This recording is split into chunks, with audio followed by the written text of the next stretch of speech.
So let me give you who this person is. The man Peter Obi. Number one, he has a lot of experiences in the banking and finance sector. He was the youngest chairman of Nigerian bank, that's Fidelity Bank. At the age of 34 years in 1994, he became the chairman and the highest shareholder of Fidelity Bank. He moved Fidelity Bank from Tier 3 to Tier 2. He led Fidelity Bank to Tier 2 status in year 2000. He set blueprint for Fidelity IPO. He led the groundwork for Fidelity Bank to go public in year 2005. And 17 years of consistent dividend, Fidelity Bank was paying dividend to all shareholders for 17 years before he left that position. There was no CBN bailout for Fidelity Bank when he was the chairman of Fidelity Bank, because during the recession, economic recession in Nigeria, virtually all banks were calling for CBN to bail them out. Fidelity Bank stand tall and became Tier 1 bank. It helped Fidelity Bank to be among the Nigerian Tier 1 banks alongside First Bank, UBA, Zenith Bank. He was the chairman, Guardian Express Mortgage Bank Limited, chairman, Future View Security Limited, Peter Obi, chairman, Paymaster Nigeria PLC, Peter Obi, director, Guardian Express Bank PLC, director, Chams Nigeria PLC. Chams Nigeria PLC is also in the Nigerian Stock Exchange. You can buy stock from Chams. You can make money. It's a telecommunication company. And he's also a director, Emerging Capital Limited, director, Card Center PLC, chairman, Board of Securities and Exchange Commission, that's SEC. While he was the Board of Securities and Exchange Commission, he was offered a lot of money, apartment. He refused. He was sleeping in his own private house, and he was given allowance. He at the same time refused to collect it. He was serving the country in those office, and he was the first Nigeria to not accept any of those allocations or allowances that is entitlement. And Peter Obi is the chairman, the CEO, Nest Nigeria International Limited. In the 1990s, he was the founder, Nest Cash and Carry. He built one of the Nigerian largest indigenous retail malls, expanded Nest International to UK. He opened branches in the UK in 1995. Nest International UK, they were making a revenue that was over £85 million annual. In professional membership and roles, so Peter Obi is a member Nigerian Economic Summit Group, member Nigerian Chartered Institute of Bankers, member British Institute of Directors, member Commonwealth Business Council, member West Africa Business Committee, member British Nigeria Business Council, member Nigerian South African Chamber of Commerce. Then as a governor in Anambra State from 2006 to 2014, I'm going to read to you so that you can know who Peter Obi is. Peter Obi was known for rule of law, order and discipline in government. He reduced the cost of governance. He cut ministries from 37 to 20 and merged parastatals to reduce duplication. He cut overhead cost, reduced official costs, banned siren for officials except in emergency situation. And that's the same thing that is happening in diaspora. When your governor is passing, you won't even know. When your mayor is passing, you won't know. Nobody blown siren like a Chris man, the way that Nigerian politicians are doing. Peter Obi said only emergency ambulance should move with siren, and that is the truth. Initially, it's about buying mama cause traffic everywhere. The citizen employ him into office, and is supposed to respect the office of the citizen, which is the highest office in the land, and not for you to block us into the buffet koja 177 enter 10 kukiri. He was doing a lot of personal engagement with development partners from inception to the delivery level. The same thing, Alex Oti in Sheni, Abia State. He ensured that he monitored the projects from budget delivery, budget allocation to the implementation, from the first startup to the end. There was transparency with donor funds. He met the benchmark for transparency, accountability, and faithful use of donor funds. There was a peer review participation that was done, and Anambra State became the first state to undergo national peer review via the state's peer review mechanism with DFID. There was a lot of discipline in payments. You can go and verify at the period Peter Obi was the governor in Anambra State, no teacher, no civil servant, no pensioners, no contractors were owned gratuity, pension, salary, or certificate of payment as of December 2013. In education, he actually done a lot. And he returned 1,040 primary schools to original mission owners, the Catholic, the Anglican, back in Anambra State. And 6 billion naira grant was budgeted, released, and allocated for the return of schools. He funded rehabilitations of school until they meet standard in the country. He improved educational standard. He became known for improving standard across the state. He built vocational and technical education. That is, he was the one that established Anambra State Technical and Vocational Education Board. He renovated technical colleges and vocational training centers. He was awarded the best governor on educational award. Your president, Bola Ahmed Tinubu, never received any award on education.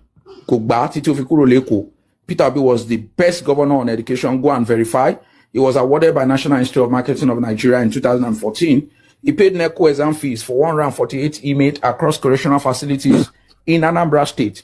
He gave the platform so that prison inmates could have opportunity to be educated. And then he donated to schools, 10 million naira to College of Health Technology in Newi, 5 million naira to Vocational Academy Ozumbulu, and he advocated education for inmates. Kenneth DK Library construction was done by him. He developed the Ngwari campus of Chukwuemeka Odumegwu Ojukwu University with faculty buildings and road electrifications. Those are the things you can see and you can testify. There are evidence-based development that he did in Anambra State. He established Anambra State Health Insurance Scheme for affordable healthcare so that they can bridge access to healthcare for people in Anambra State. Everybody should be able to have access to healthcare irrespective of your economic status. And that is the responsibility of our government. That's what we expect. That's the constitutional responsibility. He ensured there's free maternal and child healthcare services in Anambra State. That reduced the maternal and child rate of people in Anambra State. He constructed healthcare facilities across the state. There was accreditation of health institutions. We had about 12 institutions that were accredited by 2014. Before he became the governor in Anambra State, none among all of these accredited health facilities were accredited. But when he became the governor, he did the miracle. Anambra State University Teaching Hospital was completed and upgraded from Cottage Hospital in October 2009.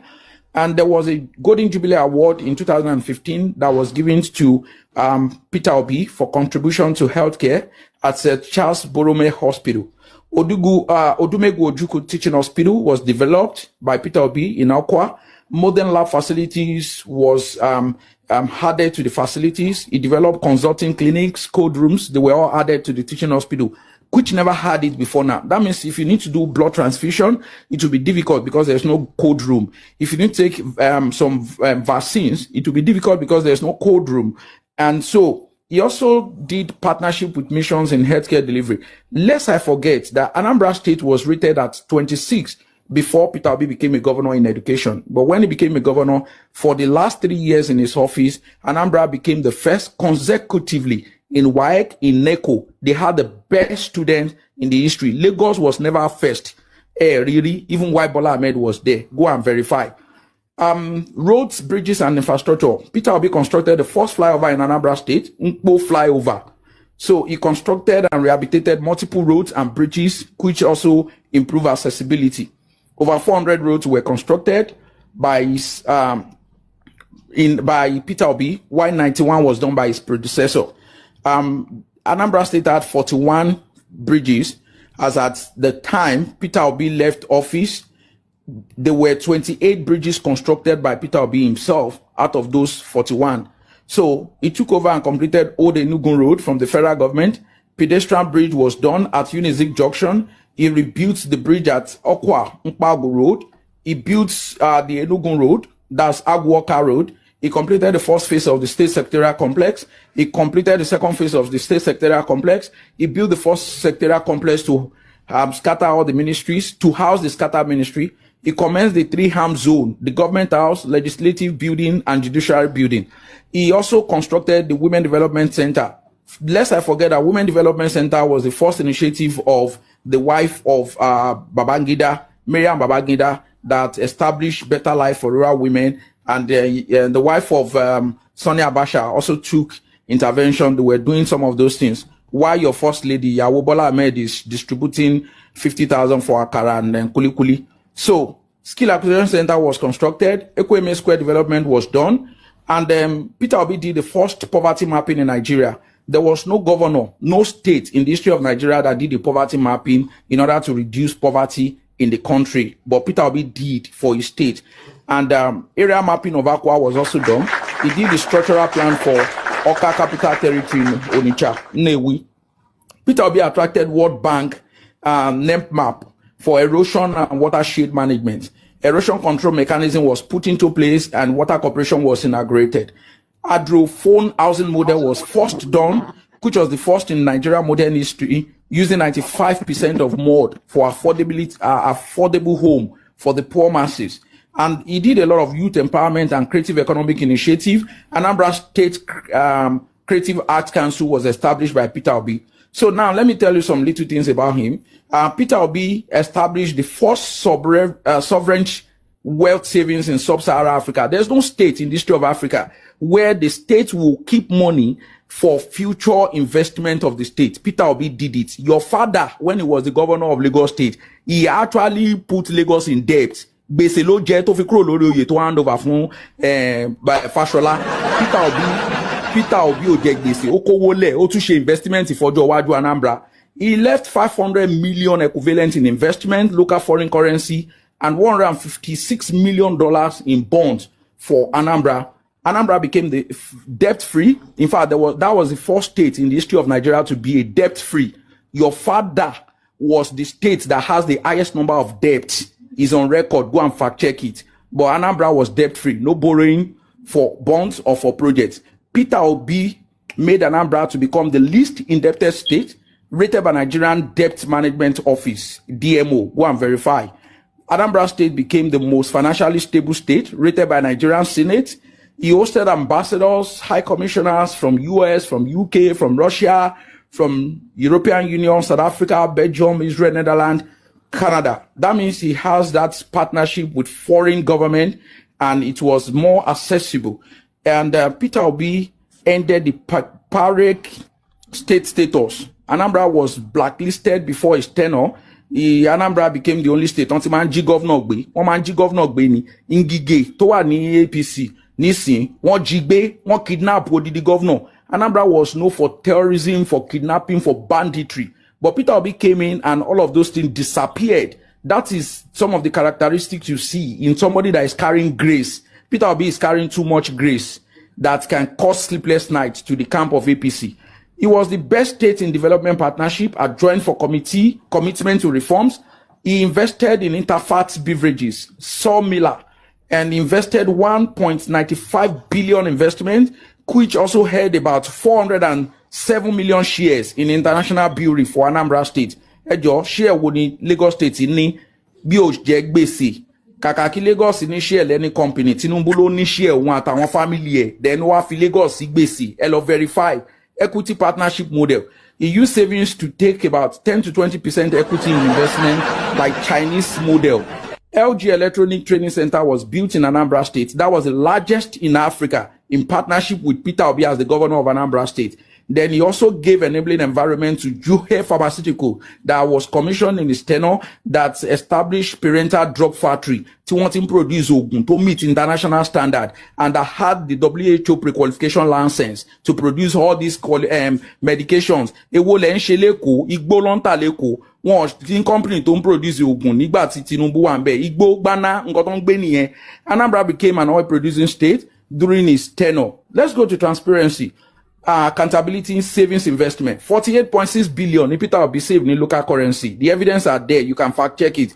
$156 million saved in dollar bonds. Evidence are there. Go and verify. Funds and mark for salaries. 2 years salary was covered for all new civil servants. Peter Obi built funds. He established funds for hotels, for malls, for road. He set aside Aguli Onitsha hotels, Okwane malls. Critical roads were constructed. Long-term investments that will yield results in 2050 was established, structured to grow to $1 billion by 2030 at 6% interest rate. He has planned for the future of Anambra State, even while he's no longer the governor of Anambra State. There's future and it has been secured for Anambra by single decision and his governorship. But in Lagos State, debt, Emerson Gbese, Titi Emafikule ko Gbese ni 100% Gbese.